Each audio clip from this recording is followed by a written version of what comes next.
우리들 교회 아침 묵상입니다. 오늘 새벽 기도 말씀은 레위기 13장 나병 규례에 대한 말씀이었습니다.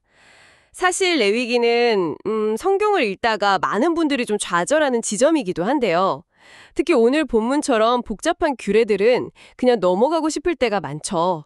하지만 오늘 말씀을 통해서 이 낡고 어려워 보이는 규례 속에 얼마나 놀라운 복음의 비밀이 숨겨져 있는지 발견하는 시간이었습니다. 맞습니다.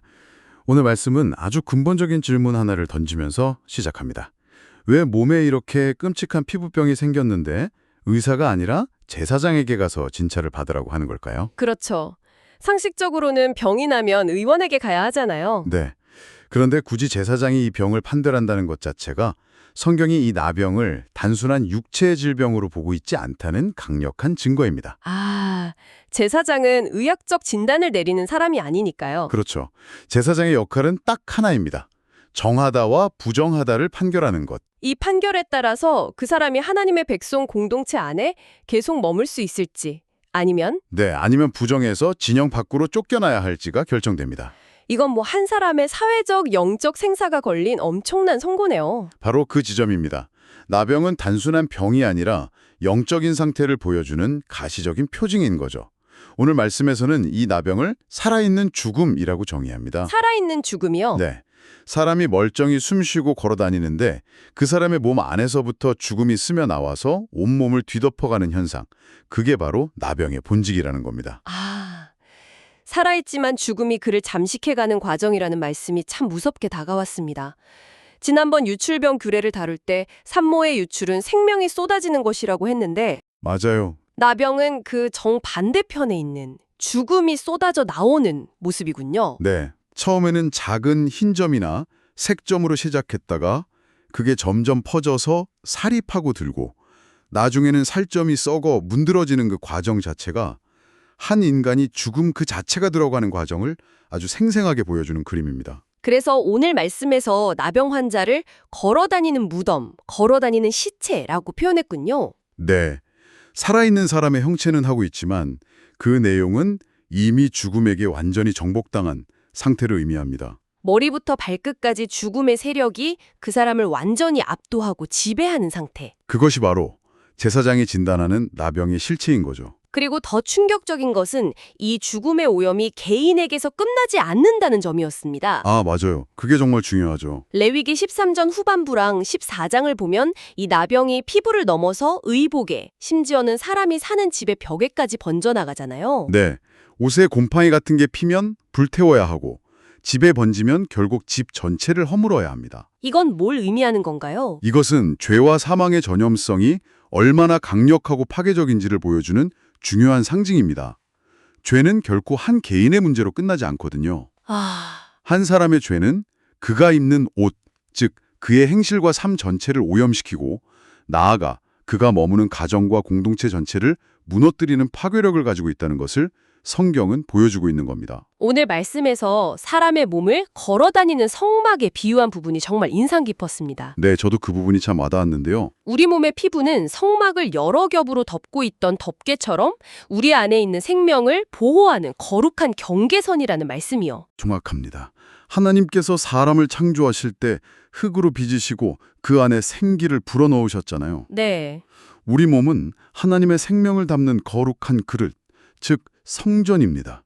그리고 피부는 그 거룩함을 지키는 마지막 경계선인 거죠. 그렇다면 나병은 바로 이 경계가 무너져 내리는 사건이군요. 맞습니다. 피부가 찢기고 썩어서 안에 고름과 피가 밖으로 새어나오는 모습은 마치 성전의 벽이 허물어지는 것과 같은 이미지네요. 그렇죠.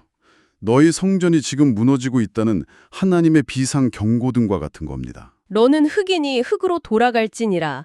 창세기의 이 말씀이 생각나네요. 네, 바로 그 선언이 한 인간의 몸 위에서 가시적으로 성취되는 과정입니다. 생명을 담았던 그릇이 깨어져서 다시 원래의 흙, 즉 죽음과 먼지로 돌아가는 과정을 보여주는 거죠. 그럼 제사장은 바로 이 상태, 더 이상 하나님이 거하실 수 없는 죽음으로 가득 찬 상태가 되었음을 공식적으로 판결하는 역할을 하는 겁니다. 그 판결의 결과는 너무나도 비참합니다. 나병으로 확진되면 진영 밖으로 쫓겨나야 하죠. 네, 옷을 찢고 머리를 풀고 공동체 밖으로 나가야 합니다. 이건 살아있는 사람에게 내려지는 사망 선고나 다름없네요. 살아있는 장례식을 치르는 것과 같습니다. 가족과 이웃으로부터 완전히 단절되고 하나님의 성막이 있는 거룩한 진영에서 추방되는 겁니다. 죄를 짓고 에덴 동산에서 쫓겨난 아담과 하와의 모습이 이스라엘 공동체 안에서 그대로 재현되는 거군요. 네, 맞습니다. 가장 가슴 아팠던 장면은 진영 밖에서 홀로 지내면서 누군가 가까이 다가오면 스스로 부정하다, 부정하다라고 외쳐야 한다는 규례였습니다. 그렇죠. 자신의 존재 자체가 다른 사람을 오염시키는 근원이 되었으니까 스스로 사람들의 접근을 막아야 하는 신세가 된 겁니다. 이보다 더한 자기 혐오와 절망이 있을까요? 하나님의 생명 공동체에서 완전히 끊어져서 스스로를 저주하며 살아가는 걸어다니는 시체. 오늘 말씀에서 이걸 진정한 워킹데드의 모습이라고 했는데 정말 정확한 표현입니다. 하나님을 떠난 모든 인생의 실존적인 비극을 보여주는 거네요. 그런데 오늘 말씀에서 가장 이해하기 어려우면서 또 동시에 가장 큰 은혜가 있었던 부분이 바로 이 역설적인 규례였습니다. 어떤 부분이셨나요? 레위기 13장 12절과 13절을 보면 나병이 피부 일부에만 퍼졌을 때는 부전하다고 하는데 오히려 머리부터 발끝까지 온몸에 완전히 퍼지겐 네. 정하다고 선언합니다. 병이 더 심해졌는데 어떻게 정하다고 할 수 있는 건가요? 이 부분이 레위기 13장의 핵심이자 복음의 신비를 담고 있는 가장 중요한 구절입니다. 여기서 정하다는 것은 병이 나았다는 뜻이 결코 아닙니다. 병이 나온 게 아니군요. 네. 만약 그랬다면 다시 진영 안으로 들어올 수 있었겠죠. 여기서 정하다는 깨끗하다는 의미보다는 분명하다, 명확해졌다는 의미에 가깝습니다. 그러니까 병이 일부에만 있을 때는 이게 진짜 나병인지 아닌지 헷갈리는 아리송한 상태였는데 온몸에 완전히 퍼졌다는 건 이제 더 이상 의심할 필요 없이 명백한 나병 환자임이 확정되었다는 선언이군요. 바로 그것입니다. 더 이상 숨길 수도 가릴 수도 변명할 수도 없는 완전하고 명확한 상태. 자신의 상태가 얼마나 절망적인지, 자신에게는 아무런 소망이 없다는 사실이 머리부터 발끝까지 완전히 드러난 상태가 되었다는 의미입니다. 그리고 바로 그 지점이 네, 바로 그 지점이 하나님의 은혜가 시작되는 출발점입니다. 자신의 죄인됨을 어설프게 인정하는 게 아니라 온몸으로 자신의 절망을 인정하는 사람에게 소망이 시작된다는 말씀이군요. 맞습니다. 누가복음 5장에 나오는 나병 환자도 성경은 그냥 나병 환자가 아니라 온몸에 나병 들린 사람이라고 특별히 기록하고 있습니다. 자신의 상태를 정확히 아는 그 사람이 예수님 앞에 엎드려서 주여 원하시면 저를 깨끗하게 하실 수 있나이다 라고 고백할 수 있었던 거군요. 그렇습니다. 죽음의 법이 지배하는 이 절망적인 레위기 13장의 세계를 깨뜨리고 새로운 생명의 법을 가져오신 분이 바로 예수 그리스도이십니다. 당시의 율법에 따르면 부정한 것에 닿으면 그 사람도 부정해지잖아요. 네, 그렇죠. 시체를 만지거나 나병 환자와 접촉하면 부정해집니다. 그래서 다들 피했던 거죠. 그런데 예수님은 그 율법의 세계로 친히 걸어 들어가십니다. 예수님은 온몸에 나병 들린 사람을 피하지 않으시고 오히려 그에게 다가가 손을 내밀어 그를 만지십니다.